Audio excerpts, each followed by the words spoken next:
Baiklah, pada hari ini kita akan belajar tentang pemerhatian dan inference.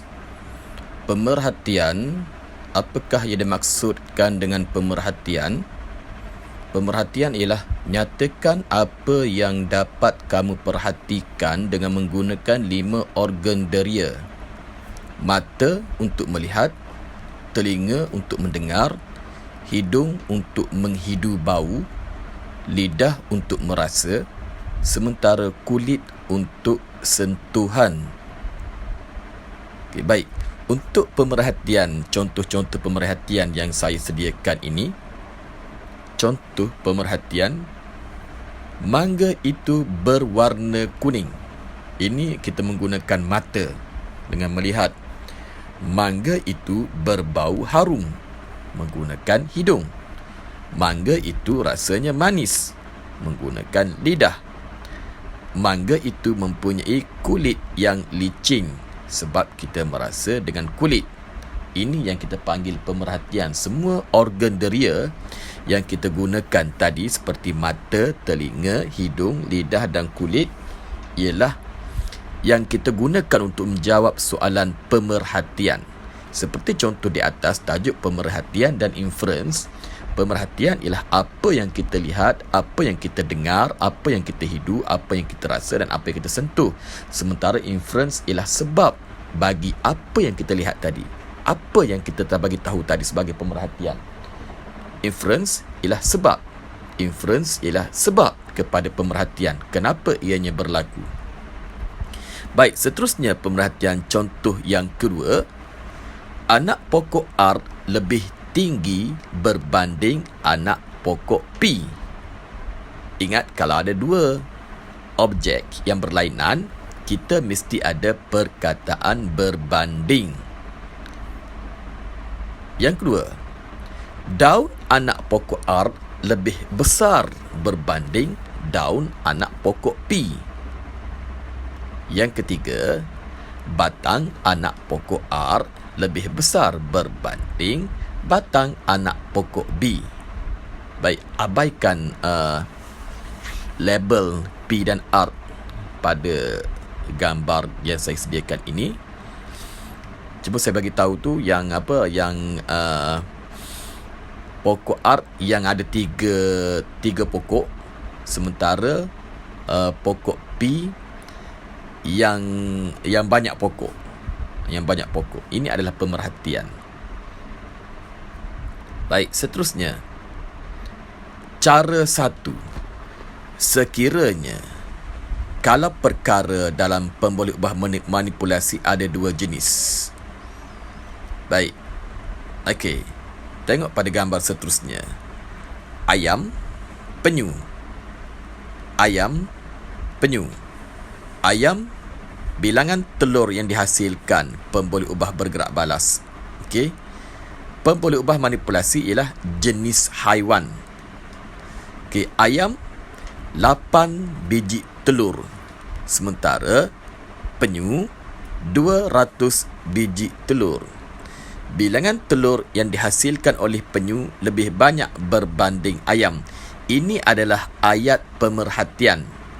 Ayat pemerhatian sekiranya keluar dalam peperiksaan bilik. Beginilah cara menjawabnya. Bilangan telur itu adalah pemboleh ubah bergerak balas. Bilangan telur yang dihasilkan oleh penyu lebih banyak berbanding ayam.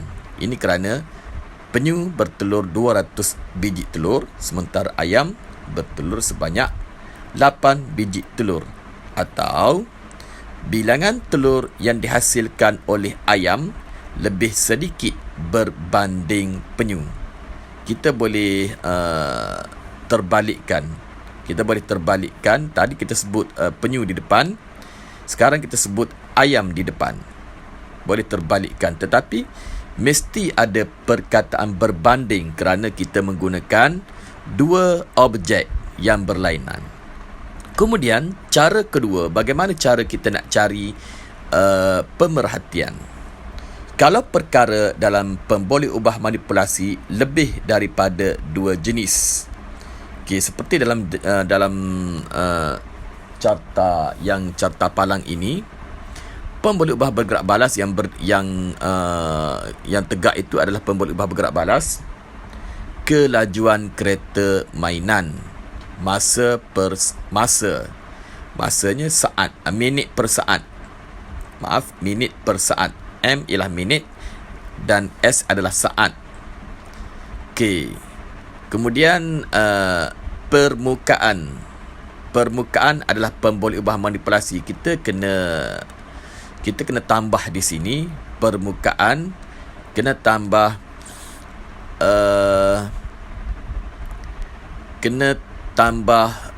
kekasaran permukaan.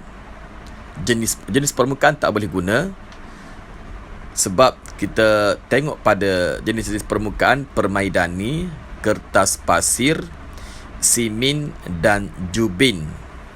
Itu adalah jenis-jenis permukaan. Bila kita gunakan dalam eksperimen ini, kita ingin memastikan jenis permukaan yang berlainan akan menghasilkan kelajuan kereta mainan yang berlainan. Baik. Kereta mainan ini adalah pemerhatian dia. Kereta mainan, kelajuan kereta mainan, kita kena ambil pemboleh ubah bergerak balas sebagai kata di hadapan untuk pemerhatian. Kelajuan kereta mainan, yang tu kita ambil yang pemboleh ubah bergerak balas pada permukaan jubin paling tinggi. Kita tengok jubin ialah 40 minit per saat. Kelajuan kereta mainan pada permukaan jubin paling tinggi berbanding pada permukaan permaidani, kertas pasir dan simin.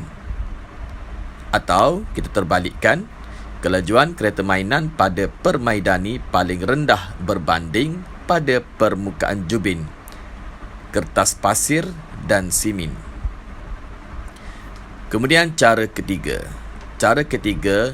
kalau pemboleh ubah bergerak sama adalah perkara yang sama. Ini tip untuk murid lemah. Okey. Tengok pemboleh ubah bergerak balas di sini, keluasan hutan yang tinggal kilometer persegi. Yang dua kecil itu adalah persegi. Dan pemboleh ubah manipulasi adalah tahun.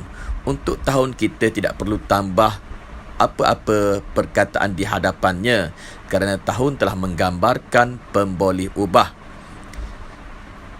Baik.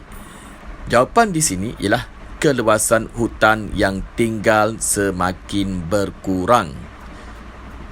Keluasan hutan yang tinggal semakin berkurang. Pemerhatian ini ada pola.